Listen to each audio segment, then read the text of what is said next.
আমি যখন ছোট ছিলাম, আমার তো বাবা নাই, আমরা 4 ভাই বোনি। আমার কিছু স্মৃতি এখনো মনে আছে। আমার মা আমাদের মানুষ করার জন্য কোনোদিন আর কোনোদিন বিবাহ বসে নাই। আমার মা ধানের আলের উপরে বসাইয়া দিয়া, আমার মা মহিলা মানুষ ধানগুলো এরকম নিরাইতো, পেঁয়াজ লাগাইতো। আমার মা কত কষ্ট করে আমার মানুষ করছে। ওই থেকে আমি বুঝি মা কত বড় দামি সম্পদ। আজকে মাকে কোনো কষ্ট হতে দেই না। মার জন্য আলাদা ঘর, মার জন্য আলাদা বাথরুম, মার জন্য যখন যেটা লাগে ওষুধ পানি।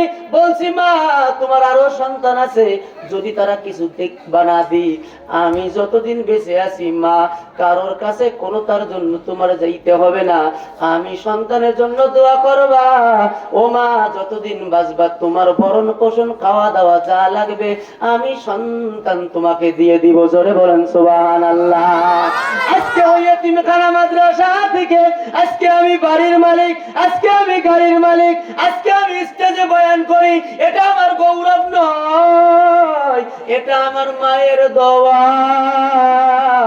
মা যদি সন্তানের দোয়া করিয়া দেয়, ওই সন্তান যদি জিরো থাকে, মায়ের দোয়ায় আল্লাহ সন্তানকে মুহূর্তের ভিতরে হীরা বানাইয়া দিতে পারে। জোরে বলেন সুবহানাল্লাহ।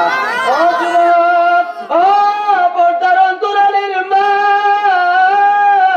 খেয়াল করিয়া শুনবা। হুজুর আমার বাবা যখন মারা গেল, আমার মা আমাকে মানুষ করার জন্য মনে আছে তো আপনাদের কয়বার হজ করেছিল? জোরে বলেন কয়বার?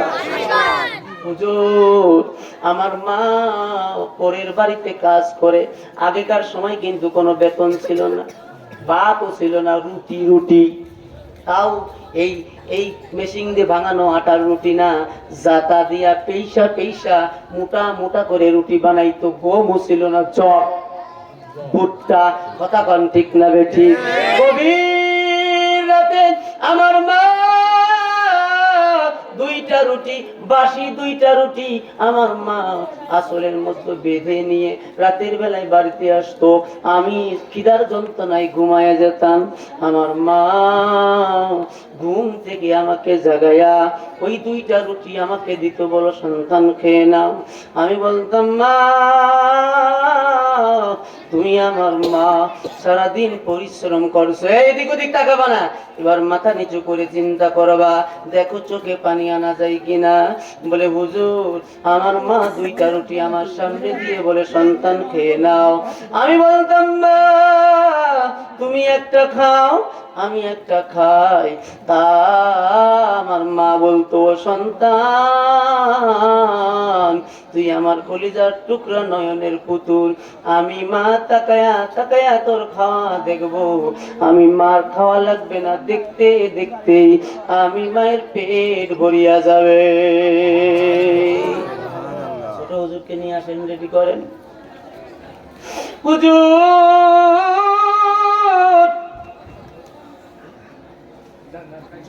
এইভাবে আমার মা আস্তে আস্তে আমারে বড় বানাইয়া ফেললো।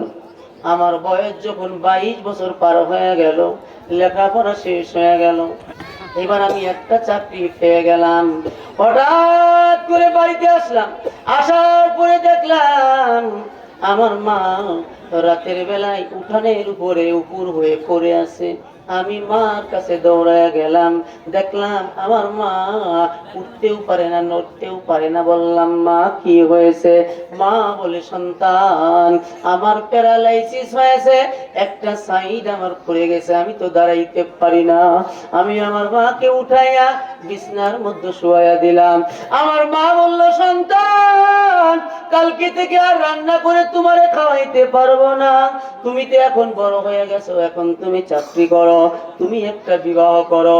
হুজুর আমি আমার মায়ের কথা মতো একটা বিবাহ করলাম। কপাল কি খারাপ, যে মেয়েটাকে বিবাহ করলাম মেয়েটা ছিল একটু ধনী মানুষের মেয়ে, একটু অহংকারী, বদ মেজাজি। আছে না আছে না এরকম? যেদিন বিয়া করে বাড়িতে নিয়ে আসলাম বাসর ঘর, বোঝেন তো বাসর ঘর, ছোট্ট একটা ঘর আমার, এক রুমে আমার মা, আর এক রুমে আমি বাসর ঘরে বিবিকে নিয়ে চলে গেলাম। ওইদিকে মায়ের মাজায় ব্যথা, কোমরে ব্যথা, সাইডে ব্যথা, বুড়া মানুষ ব্যথার যন্ত্রণায় কান্নাকাটি করতেছে। বাসর ঘরের থেকে বিবি বলে, ও স্বামী, ওই যে বুড়ি পাশের রুমে কান্না করে, ব্যথার যন্ত্রণায় চিল্লা চিল্লি করে। ও স্বামী, ওই বুড়িটাকে ঘর থেকে বের করিয়া দাও।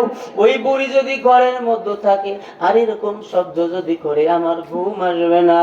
আমি বললাম, বিবি আমার, কারে আমি ঘর থেকে বার করব, তুমি কি চিনো? উনি হলেন আমার মা। আমাকে কত কষ্ট করে নিজে না খায়া মানুষ বানাইছে। অপরদার অন্তরালের মা, পিছনের দিকে তাকায় দেখো, মা যদি কোনোদিন পাড়ায় বেড়াইতে যায়, কেউ যদি একটা রুটি দেয়, মা আমার রুটিটা খায় না, আসলের মধ্যে বেঁধে নিয়ে আসে, বাড়ি এসে সন্তানদেরকে ছিঁড়ে ছিঁড়ে ভাগ করে দেয়, মা মুখে দেয় না। এই জনম দুঃখিনী মা যে কারণে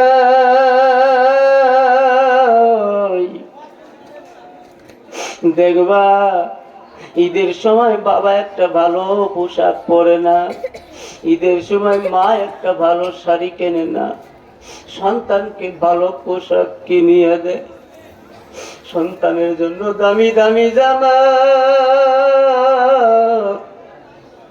সন্তানের জন্য দামি দামি খাবার। বাবা কত কষ্ট করে ওই কাঠের চকির উপর একটা টসক নাই ঘুমায়, কিন্তু সন্তানের জন্য টসক বানাইয়া দেয়। ও নাফরমান, ও যুবক সন্তান, খেয়াল করিয়া শোনো, আজকে যারা মারে কষ্ট দাও, বাবারে কষ্ট দাও, এই মা যেদিন চলিয়া যাবে, বুঝবা মা কত বড় দামি সম্পদ। দাঁত থাকিতে দাঁতের মূল্য কেউ বোঝে না। হুজুর, আমার বিবি এই কথা বলার সঙ্গে সঙ্গে লাফ মেরে ঘরের থেকে বের হয়ে গেল, আমিও পিছন পিছন বেরিয়ে গেলাম। আমার বিবি আমার মায়ের ঘরের মধ্যে যাইয়া, মা বুড়া মানুষ, চুলের মুঠের মধ্যে ধরে, আমার মার চুল ধরে টানতে টানতে উঠানের মধ্যে নিয়ে আসছে। আমি বললাম, বিবি আমার মার সাইরা দেও, আমার মাকে তুমি কষ্ট দিও না। বিবি আমার বলে, স্বামী আমার, একটা কথাও বলবা না। ও বাজান, দেখবা অনেক পুরুষ মানুষ আছে স্ত্রীর কাছে জিম্মি, স্ত্রী যদি উঠতে বলে ওঠে, বসতে বলে বসে। ও পর্দার অন্তরালের মা, শুনে নাও, রেকর্ড করিয়া নাও। আজকে যারা স্বামীকে কান ধরে উঠাও আর বসাও, তারা শুনে নাও। শাশুড়িকে কষ্ট দাও, কষ্ট দিলে কি অন্যায়, শুনে নাও। আজকে এই ঘটনা থেকে শিক্ষা নিয়ে নিবা। হুজুর, আমি আমার স্ত্রীকে বললাম, বিবি আমার, আমার মাকে ছেড়ে দাও, আমার মা তো অসুস্থ মানুষ। আমার বিবি ধাক্কাইতে ধাক্কাইতে রান্নাঘরের মধ্যে নিয়ে গেল, আমাকে বলে, স্বামী তুমি সরে যাও।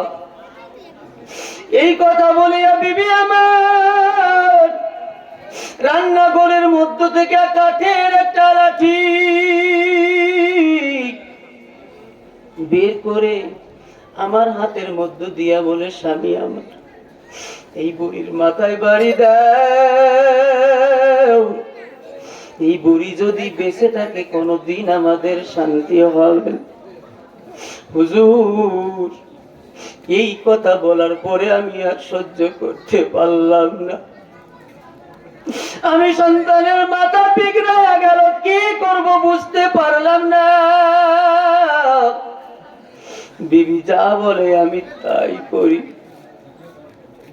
হুজুর, আমার স্ত্রী আমার হাতের মধ্যে লাঠি দিয়ে বলল, স্বামী আমার, এই বুড়ির বিচার করো।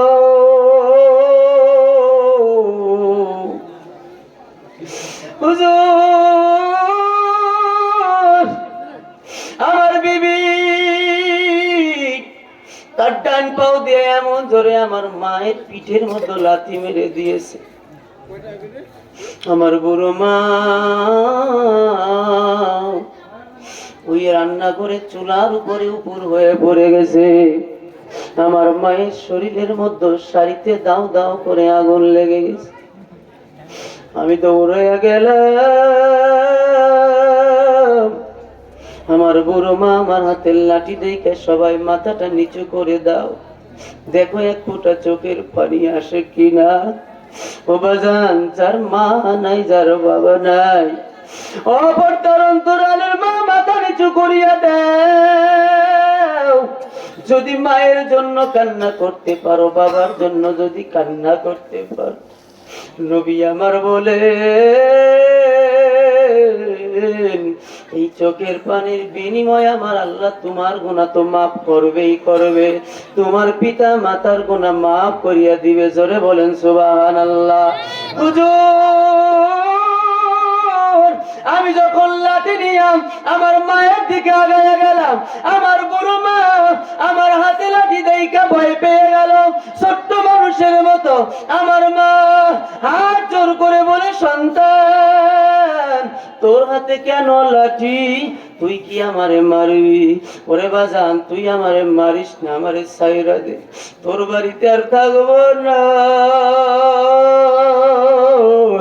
তোর খানার আমি খাবো না, আমি তোর বাড়িতে চিরদিনের জন্য চলিয়া যাব, তারপরেও তুই আমারে মারিস না রে সন্তান। হুজুর এই কথা বলার পরে আমার আরো রাগ হইয়া গেল। অপরদার অন্তরালের মা, ও বাবাজিরা, ও যুবক ভাইরা, খেয়াল করিয়া শোনো। হুজুর, আমার যখন রাগ আরো হয়ে গেল, ওই লাঠি নিয়ে আমার কাছে আগায়া গেলাম, আমার ডাইন পাও দিয়া আমার মায়ের ঘাড়ের মধ্যে একটা পাড়া দিলাম, ওই মাথাটা চুলার মধ্যে খুশিয়া ধরলাম।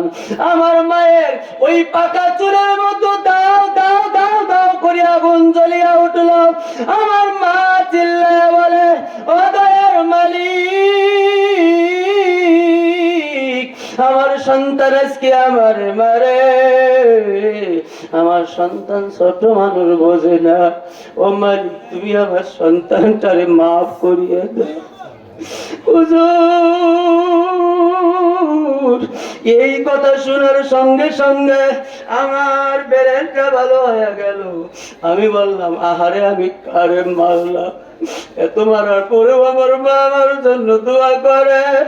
হুজুর, লাঠিটা ফেলাইয়া দিলাম, আমার মা মায়ের গলাটা জড়াইয়া ধরলাম।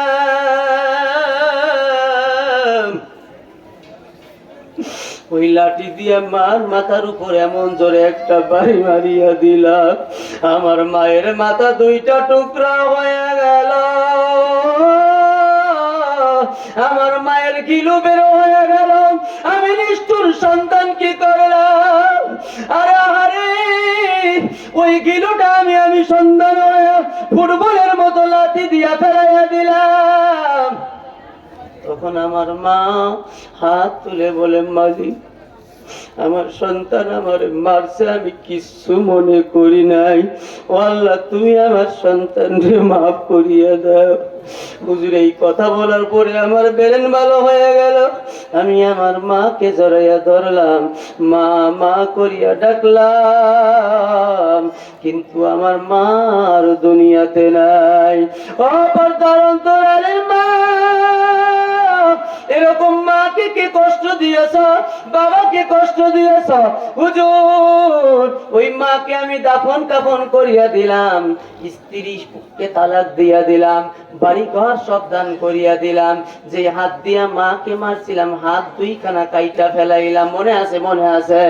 এই পাও দুইখানা কাইটা ফেলাইয়া দিলাম হুজুর। ওই গুনার কথা মনে করিয়া আমি একবার নয়, দুইবার নয়, 80 বার হজ করেছি হুজুর। আমার গুনাহ কি আল্লাহ মাফ করছে? আব্দুল কাদের জিলানী চোখের পানি ছাড়িয়া বলে, ও আল্লাহর বান্দা,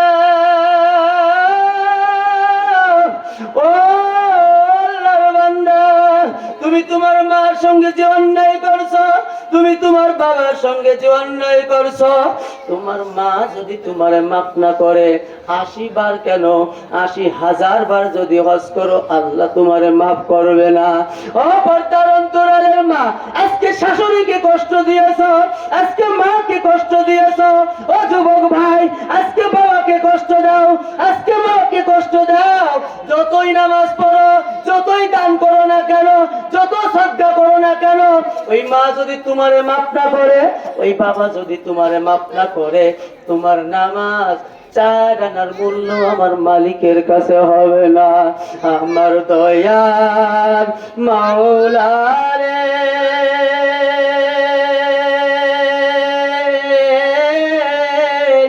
আমার দয়ার মাশুকুরে, কোথায় গেলেন পাইব তোমার ঠিকানা? সবাই বলেন, আমার দয়ার মাওলা রে,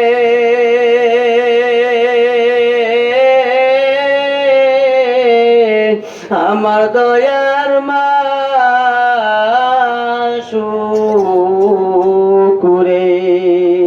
কোথায় গেলেন পাইব তোমার ঠিকা? বলেন বলেন, কোথায় গেলে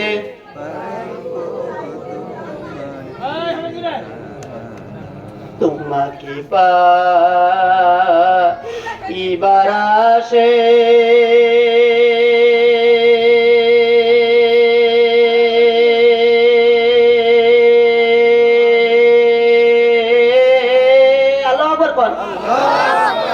তোমাকে পাইবার ওসিলাতে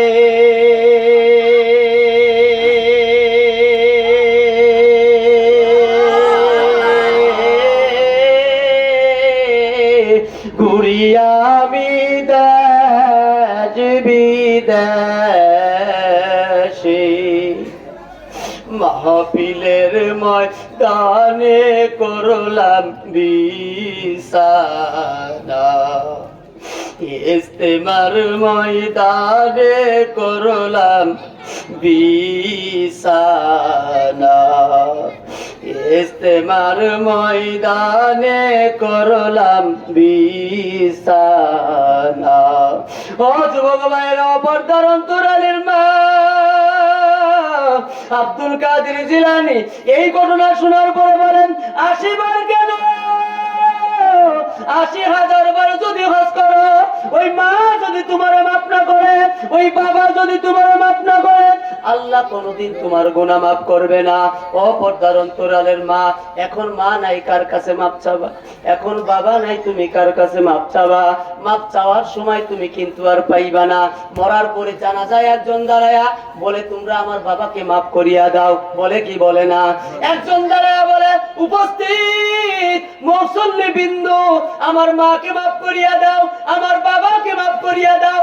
ও বাজান, মরার আগে যদি মাফ চাইতে না পারো, মরার পরে ভাড়াটিয়া লোক দিয়ে মাফ চাইলে কোনো কাজ হবে না। কথা ঠিক না বেটে?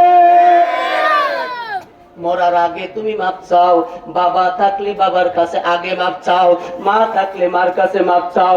ও বাজান, এখন বলবো হুজুর আমার তো মা নাই, আমি কার কাছে মাপ চাবো?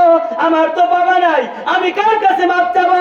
নবী আমার বলেন, তোমার বাবার বয়সী চাচা আছে, চাচার কাছে মাপ চাও। যদি চাচার কাছে মাপ চাও, আল্লাহ তোমাকে মাফ করিয়া দিবে। তোমার ভাই আছে, বড় ভাই, তার সাথে অন্যায় করছো, তার কাছে মাপ চাও। তোমার ডাইনে দেখো, তোমার বামে দেখো।